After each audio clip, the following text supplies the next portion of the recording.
Hey, what's up, you guys? Chris the SoPro here, coming at you with a new video of a deck I'm working on. And I took the deck to locals today. I went X1.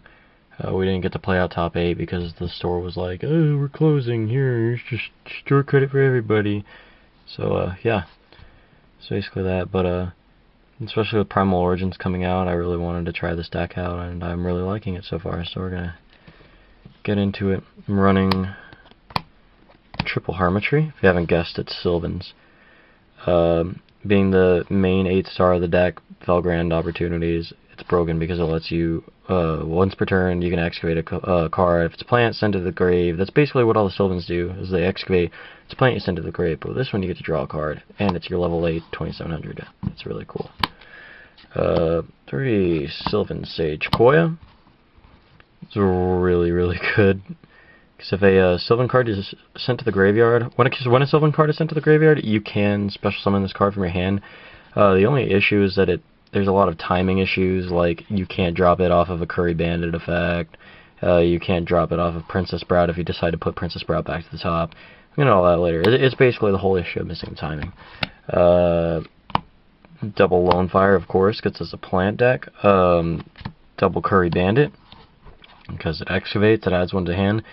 And I'll get into like one of the cooler combos with Curry Bandit later.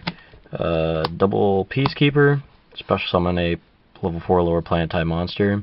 It's really cool for like big big excavation effects.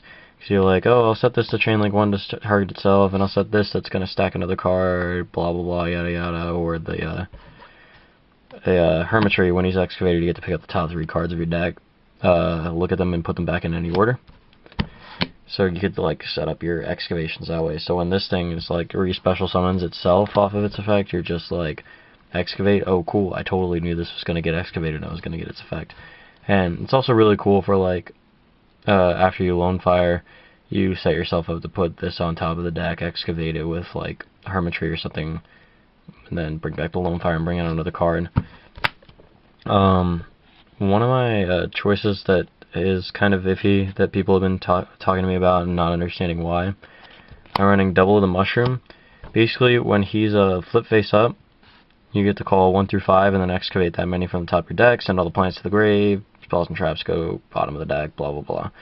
But a lot of people don't really like running more than one of him. I know some people that like running 3, I know some people that like running none. The big reason I like this guy is because you can pop spell and traps, and with Mount Sylvania and stuff, it's just really easy to get in-phase popping going on, and then also clearing out problem cards such as Skill Drain, Vanity's Emptiness, etc. It's really cool. Flower Knight, he's an 1800 beater. When he's summoned, you can excavate a card. When he's normal summoned, you can excavate a card, and when he's excavated, you can take any Sylvan card in your deck and stack it to the top. It's just really cool for when you're not really expecting to excavate him, or when you are expecting to, or putting back on top with Sylvan Charity, and you just need that option after you're going to excavate your Sylvan Charity cards to put something back on top, like something specific from the deck to the top. It's really cool. One Princess Sprout. This is something else that a lot of people have been disagreeing on me with too. A lot of people have been playing too. I just don't like drawing into her. She's really terrible to draw into. She has 2 effects that you can only activate 1 per turn. The first one, contribute it to activate the top card of your deck, send it to the graveyard no matter what it is, and then you can put 1 Sprout monster, Princess Sprout, to the top of the deck. Which can be kind of cool, except for the fact that you can only activate 1 of her effects per turn, because her excavation effect is what's really good. It's when you excavate her, you can special summon her, and but first you call a number between 1 and 8, and when you special her, her level becomes that level, or that number that you called. Which is really cool for like different kind of plays with Martial Leaf, or not Martial Leaf, fuck. Martial Leaf's the next card coming up, that's why I said. But with like Hermitry and Sage Koya, whatever. Martial Leaf, a lot of people, I mean, this being one of the first expensive Sylvan cards, a lot of people were like, oh hey, I need to run 3 of this, and some people still do agree with running 3 of it, because when it's normal summoned, you can excavate 1 or 2 cards from the top of your deck, and, you know, play a monster, send them to the graveyard, anything else, bottom. But I don't know. And its other effect is when it's excavated, you can pop a monster. That's really cool, but there are a lot of things, in my opinion, that just would be better. Like when I put the 2 mushrooms in its place. So I was running 2 of these, and I was dead drawing them a lot. It just wasn't doing me a lot of good. Then I'm also running Copy Plant and Spore. Spore basically goes into rank 8s and level 8s and grows. Copy Plant mainly just goes into, well, fucking everything. And with Flower Knight, Copy Plant is also an instant level 8 synchro. Going into spells, 3 Soul Charge, because if you open up Soul Charge Lone Fire, you open up with a broken field most of the time. Triple Mystical Space Typhoon. A lot of people don't like running Triple Mystical Space Typhoon in this format because of artifacts, but I think Triple Space is just completely 100% necessary. It's just so good, no matter what. I mean, you can side it out in the artifact matchup if you want, but there are other cards that it hits. I mean, there are trap tricks, and if you can follow the bottomless or the trap hole nightmare that they search off of Murmalo well enough when they're shuffling their hand and such, which really actually isn't that hard to do. No, your MSTs are just completely alive. And also spacing an end phase, like whatever you know is an artifact or something, it's just really easy to overcome. 3 Sylvan Charities. This card is the nuts. Draw 3 cards, reveal at least 1 Sylvan and 1 other card, and stack them on top. If you can't reveal a Sylvan, you reveal your entire hand and put it back on top of the deck in any order you like. Except for the fact that this card lets you draw 3 cards.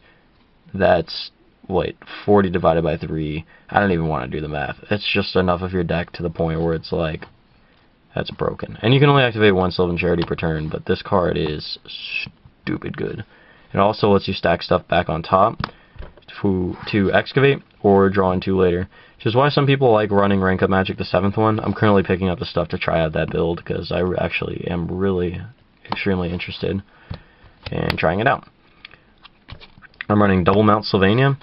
3 is too much in my opinion, and while I could see myself cutting down to 1, this card is just really good.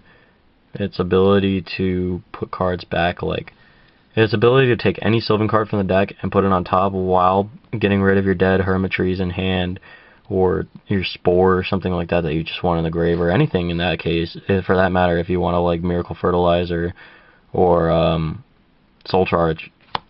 It's just really good, and being able to choose which Sylvan gets excavated for excavation effects, that's broken. And you can also set it up since, basically you have to send a plant type monster from your hand or the field to the graveyard, take a Sylvan card out of your deck, stack it to the top.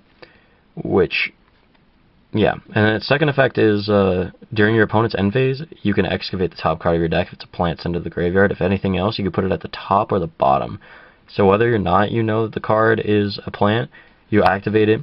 And if it's something that you would have liked to have, you can just put it back on the top if it's not a plant. And if it's something you don't want to see, just put it on the bottom. We also have 2 Miracle Fertilizers. It's basically like Monster Reborn, and if you don't put up multiple, if you have multiple in hand, it's just like, ooh, Fertilizer, Fertilizer, activate their effects. You can't normal summon the turn you activate it, but they also can't warning this, because you don't summon the plant monster on the initial activation. You have to go activate Miracle Fertilizer. Okay, cool, this card's just sitting on the field. And nothing actually happens until you go Miracle Fertilizer, activate effect, and start special summoning stuff. The only big issue about it is if the monster you bring out leaves the field, this card gets destroyed. So if you Lone Fire Tribute, this is going to go off. So basically the big way to keep your Miracle Fertilizers on the field is to keep exceeding. And then a 1-for-1, because there's, what, 5 targets? Spore, Spore, Copy Plant, Princess Sprout, and double, what's that card called? Double Peacekeeper. And it just lets you get rid of the dead monsters in hand and keep your combos going up. And then I run 1-ofs of all my traps, Bottomless, Wing Blast, Call of the Haunted. This card is amazing. This card is freaking fantastic. Breakthrough Skill. I hated this card at first, and I finally figured out why I like it. So, Warning, Compulse, and Torrential. If anything, things I want to change for the main deck, I want to find a way to fit in Dimensional Prisons, because I would definitely stop the hands. I hate the hands. And I really hate this format because it's really trap heavy. I always joke around that this format, there's always formats where people want Heavy Storm gone, and there's always formats where people want Heavy Storm back, and nobody's ever going to be happy. Because somebody set 5 on me earlier, and I was like, God damn, I really wish Heavy Storm was legal. So yeah. And for the extra deck, still working out the space issues. Also, I'm still missing cards that I'd like to put in, like a Black Rose. But I only run 3 Synchros. I run a Stardust Spark, a Colossal Fighter, and a Crimson Blader. And, yeah, I can't really think of anything else. I mean, Scrap Dragon would be cool. Black Rose, of course. But these are the 3 main cards that I would like to see. And I don't even know about Crimson Blader, because I'm not seeing a lot of matchups where I'd like to be like, Blader, bow, bow, bow. Yeah, but, Exceeds, I run a Ghost Trick Dolahan because there's 5 level 1 monsters and sometimes they could all clump a little bit, and it's just a cool card to be able to go into, especially when you're resorting to normal summoning with stuff like Peacekeeper and having to keep them on the field because you need to get your excavations off. 1 Big Eye. I've seen a lot of builds that haven't been running Big Eye, but I don't know. I really like Big Eye. There's just sometimes where it's a really good card for me. Can't really explain it. It just happens. Double Draco Sack for the, the 7s. Double Aurea. If anything, I could see myself cutting one of these, but this thing's pretty cool. Basically, it takes 2 level 7 monsters, and once per turn, you can send a plant-type monster from your hand or your side of the field to the grave. Pick up that many cards from the top of your deck and rearrange them in any order you want, put them back. And its other effect is that once per turn, you can detach an Xyz material. The first one you don't have to detach for. This one you have to detach for. Detach an Xyz material from it to choose a number from 1 to 3. Excavate that many cards from the top of your deck. And, for plants, send them to the grave. And for each plant you send to the grave like this, you can return cards your opponent controls to the hand. And it doesn't target, so Leo, ha ha ha. And, yeah, and it basically does, plants send it to the grave, anything else, bottom of the deck, so it triggers all the Sylvan effects. 8s, Giant Grinder, because sometimes you just need it. I run 1, I'll say, the High Protector. This thing is pretty cool. So, like, if they have a problem card, you just go Exceed with 8s. And it's got it's 2300 attack, 3200 defense. So it's just like, ooh, look at my ass. It's so huge. And basically, it says once per turn, you can declare a card name, pick up the top card, excavate the top card of your deck. If it's that card, you can add it to your hand, and if not, you send it to the graveyard. And it's a second effect says that when a card is sent via a card effect from your deck to the graveyard, you can detach an Xyz material, target 1 card your opponent controls, and return it to either the top or the bottom of the deck.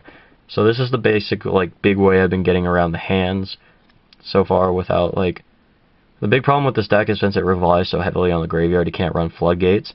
So this is just one of my answers to the hands. And, other stuff too. I don't bring this out as much as other stuff, obviously, but when it does come in handy, it does come in handy. And especially, it just says declare 1 card name. You don't have to declare a card that's in your deck. So if you need the effect to go off, I'm just like, ooh, hi, I'm going to summon, activate, declare, Obelisk the Tormentor. Oh, I sent Spore. That means I get to activate his effect because it was an Obelisk. It's kind of funny. But, yeah. And then I run 3 Felgrands because it's such a good card, and Soul Charge just makes it so you can keep dropping 8s and 8s and 8s. Fertilizer, 8s and 8s. Lone Fire, 8s. This deck just summons so many cards, and it generates so much advantage over your opponent. Felgrand's just one of those cards you can drop on those big boards to make sure that your opponent can't come back. It's a setup card, and it's everything. It literally does everything.